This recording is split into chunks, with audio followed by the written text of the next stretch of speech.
Welcome back to Apex Alchemy. Odenwolf reached out. It's a German company. They make fixed blades. Make a lot of pretty cool looking fixed blades. They sent us 3 knives that are the W1, the W2, and the W3. It's kind of confusing because the only thing that's really different about any of these knives is the sheath, except for the W1 is in 440C. We already actually have one of these. This is actually the old W3.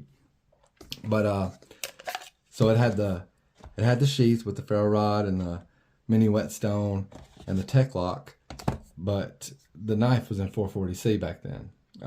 This knife we've had for at least a year, maybe longer. Probably closer to 2, yeah. Maybe closer to 2. So what we're going to do is we've already done a Rockwell test on the 440C from 2 years ago.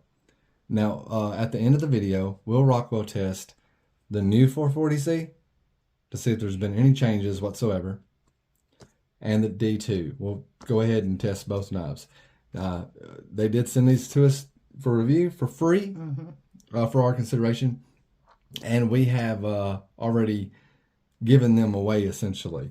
Yeah. You know, we've already had drawings for the giveaways, so these knives will be going out to their owners after we complete the review process. This is just a first impressions and defining the difference between the 1, the 2, and the 3. Yeah. And the Rockwell test at the end. So without any further ado. Okay, so quickly, this is the W1. It has a belt loop on the back. The knife is in 440C. This is the W2. It's got a teklock on the back. The knife is in D2. This is the W3, and it has the same similar sheath as earlier, so just OD green. But it's got a dangler hook now, a teklock, the ferro rod, and the mini whetstone on the sheath. So we'll take a closer look at each knife, but each of these knives are going to look very similar. So when we take them out of the sheaths and move them to the side, just know that we're going to have one D2, one 440C, and another D2. The green handle is going to be a D2 as well. Yeah. So the W1 is 440C. This is the one that we've already tested, essentially. You know, this is the old W3, like I said. But this is the same steel as this knife, unless there's been changes to the heat treat and it's better or worse now. We'll check it out at the end of the video and see. But this knife has a very, very, very simple sheath. Like if you're like a fan of Mora knives or something like that, this is like you put your belt through there. It's just a belt clip hook type thing. Very simple. Yeah, simplistic. Very simple. Yeah, very simple. Kind of tough, but so this one's got a coated blade. So did ours, right? Yeah, because the coating's coming off of it. And you see right here, it's marked 440C. There's a full tank construction with a little bit of the tang poking out of the back. A lanyard hole. It's got a TPE type of polymer kind of handle. I really like the handle on these. The handles on these knives are like, I mean, seriously. They're so comfortable. They are very comfortable. And I'm not just saying that because like I don't really care if we get furry knives or any, or you know all that stuff. Like we're giving these free knives away. But like I actually do enjoy using the Odenwolf. Like they just reached out to us. It's all ragged from where we have used it. Like yeah, and that's the used one that we've been using. You know, we've taken it camping. Just about every time we go camping, we carry that one with us. And I've picked it up out of the drawer a few times, like just whenever I'm going out, like foraging or out in the yard to do crap. Like I picked up this Odenwolf a few times. It's comfortable to use. One thing I can go ahead and tell you, like for sure, 100% that there's a difference on, is the height of the grind. Yeah. The blade is the same height on both of these knives, but the grind, the bevel goes up higher, just a tad bit higher on the old style than it does on this one. And I think this is not really, maybe not coated, maybe like a stone wash. Yeah. Yeah, I think that's a stone wash. So this is like a PVD coating or something like that. These knives are Chinese made, but the W1 in 440C is $29.95. Yeah. And I think if you were to happen to be interested in it, you can buy it with or without our link. That is totally up to you. Apex 10 on that as well. Apex 10 on that and get you a 10% off. So like you're looking at $27. And I'm gonna go ahead and I like having the ferro rod, and I think ferro rods are stupid. You know, like they're fun to play with, but I don't. You know, like I'd rather carry a big lighter. But the ferro rod being there actually gives me a thumb ramp to get this. I don't really enjoy having to battle that once it's clicked all the way in. you got very, very minimal amount of space to work with. Yeah. One thing well, we'll get to it when we go over the W3. Okay. Let's look at the W2 in comparison. Okay. So in comparison, this is the W2. It is the one with the teklock versus the belt clip. So I know it's like going to sound redundant, but like it's just kind of confusing to me. Now, since it sets a little further back or so, I don't know, there's definitely a difference in construction quality. Difference there's a difference in the appearance of these two. So there's something different going on. You got more of a thumb ramp on the W2 one. I'm not sure why. I guess just how it is. Maybe it's because you can fit your hand around it and you can actually use that thumb ramp. But actually, there's jimping on that thumb ramp. I'm just now noticing. Is it on that one? No, no. That may be helping. Yeah, that's not slipping off. And it's a $5 upgrade. So this knife is $34.95. Yeah. And this one's in D2, right? Yeah, it's in D2 as well. So we'll look at the differences of the knives again. Let me get this fucker out of the sheath. Okay, so you got a higher grind on this one as well. The other grind goes up higher on this one than it does on this one. I wonder. What's up? Just curious as to the difference there. Baby, is the blade shape a little? 1 second, y'all. We may have... The W1 might be slightly shorter than the W2. We need calipers. Okay, so I measured the length of them, and actually both of them are 9.5 inches, and they have the same exact length blade, and blade stock is seems to be the same. It may be a little thicker on the D2 actually. Courtney's coming back with the calipers right now. Okay, let's measure these blade stocks. So on the D2, which is the W2, you got a 0.127 blade stock, so just a little over 1/8 of an inch. And on this knife in the 440, 0.1325. So this is actually thicker. I guess black is slimming. Yeah, it is a little bit thicker of a blade stock. So anyway, that could be the coating, I guess, I suppose. But yeah, they're the same exact height when you stand them up, you know, beside each other. So the height is the same. Let me see if I'm right about this. These bevels.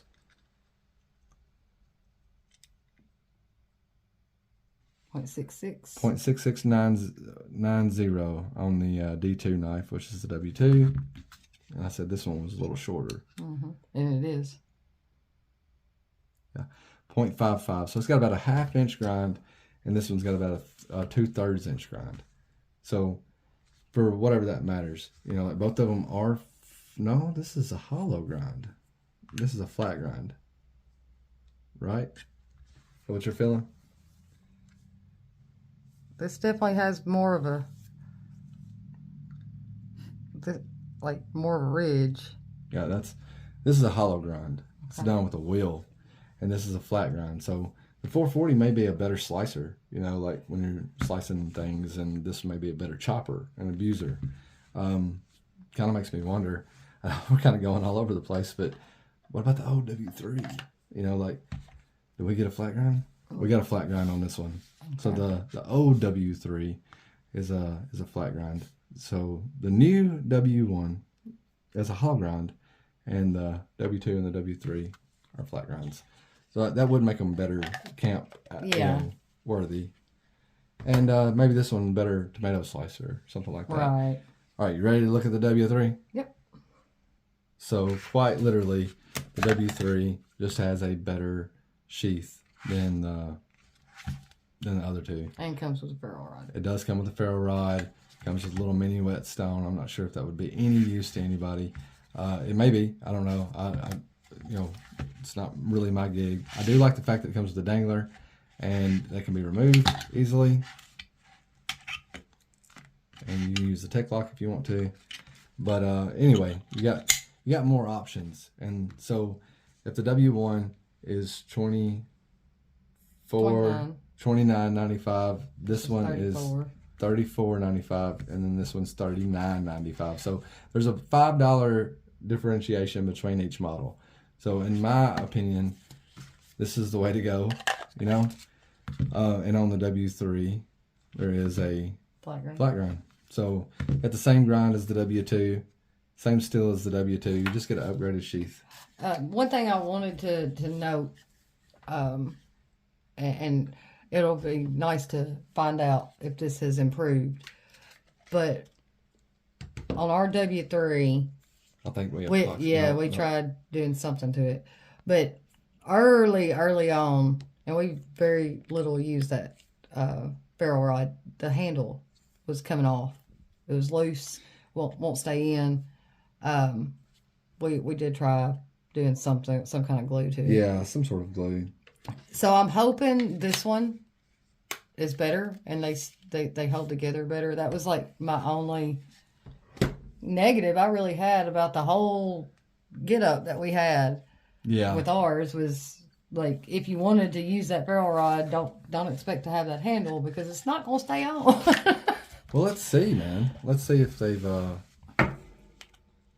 It actually, like this one has some jimping on the side of it. Yeah, and it actually does seem like they've changed the system. So that's good. I was curious about that. On a $35 knife, it is a it's simple, but I would rather see a knife not have something that doesn't work right than to have it and it not be correct. So, but that was one thing that stood out on ours, and like I said, it's just a minute, more like a pet peeve. Yeah. Like, why is this just falling off? Right. It's gonna be there. We like it to work. Right. But yeah, no, I mean, I think the W3 is just the way to go. Personally, I'm if I was going to recommend this knife, and man, we don't have any complaints with our knife. You know, like that knife has done us justice. We got our money. Probably the best $40. Probably one of the best $40 knives we've had in here as far as usability. You know, I mean, I gotta see what the leather neck. You know, it's in D2 1/4-inch blade stock, and it's just a big old beast, man. By Cold Steel, we just got it in. It's like the K-bars type of knife, yeah. And we'll see. You know, I mean, it's definitely in a different class because that K-bar type of knife, it's bigger. This thing's just gonna be shaking around the entire video, but it's gonna be more of a chopper type thing. But you know, as far as the EDC style bushcraft knife, definitely, like I've never felt like I wasted my money when I bought it. And when I bought it, I didn't get a discount. I didn't use anybody's codes or anything. No, it was like well before our channel was even. Yeah, we probably didn't even have 1,000 subscribers. No. And so, like, you know, I'm glad they reached out to us because I actually do like the brand. Yeah. You know? But let's find out where this D2 is. Yeah. You know, and we'll go ahead and check this one too, even though it does have a coating. And we have already checked the 440C. And do you remember what that was? I don't. I think it was like 57, 58. I don't really remember either, but... Go back and look and we can add it. Yeah. Okay. All right. We'll go check these 3 knives. And so if you want to stick around and watch the HRC videos, the HRC video that accompanies this, then we'll be happy to have you. If not, thanks for watching. We'll catch you on the flip side. Okay, Courtney, let's get this party started. We already know the machine's calibrated, so we're not going to go through that. This is the 440 with the coating. So I do expect it to be a little lower. Where do you think it's going to fall? This is the W1 with the hollow grind. I'll say 56 on there with the coating. Probably fair. I'll go with 58. Okay.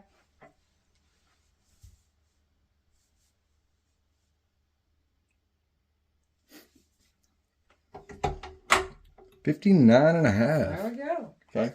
Probably a little harder than that just because, you know. Coating usually affects it some. Yeah. Okay. That's the W1. Next up is the W2. That's the black blade with the D2. This will probably be identical. Right. Or should be. You would think.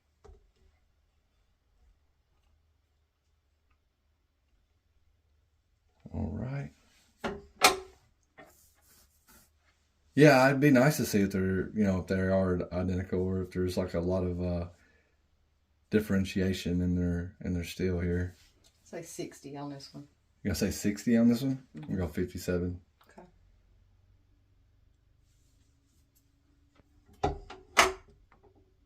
58.5. Cool. All right. Right in between both of ours. And, as Big Brown Bear has mentioned on our channel several times, you probably need an average, but we have learned that you can poke a knife 15 times and take an average, usually ain't a half a point off from that first poke. And that's how it usually works with our machine. So we're just going with one poke unless we're... unless something seems way off. Yeah. And if something seems way off, then we do whatever we got to do. But just for basic measure, this is the W3 in D2. So same steel we just tested. That's in the W2. One looks up there a little. Yeah, it does. The other one did too, though. Okay. I wasn't over there looking the last That's why I said 57. You little bird. And that is 58.5 as well. That's Okay. good. Yeah, That's, I mean, like, consistent. It's nice to see that they're consistent. 58's not the number you normally be looking for edge retention, but if you're going to have this thing out in the woods, chopping with it, for thickness. batoning with it, stuff like that, I'm not scared of 58 whatsoever. So, there we go, man. Those are the results for these knives. Thanks for watching. Courtney, got any afterthoughts? I don't think we mentioned this in the video, but the jimping. I love the freaking jimping. The jimping on these things is just fucking awesome. Yeah, that's for sure. Now, that's all my thoughts. All right. Cool deal. Yeah, the jimping is awesome. And it's kind of got that Spyderco paramilitary type of jimping. It just catches your finger. Yeah, I like that jimping. Well, thank you. And this won't be the last video on these. We'll actually put them through some paces. May get out in the woods here in a week or so. You have a good one. We'll catch you on the flip side.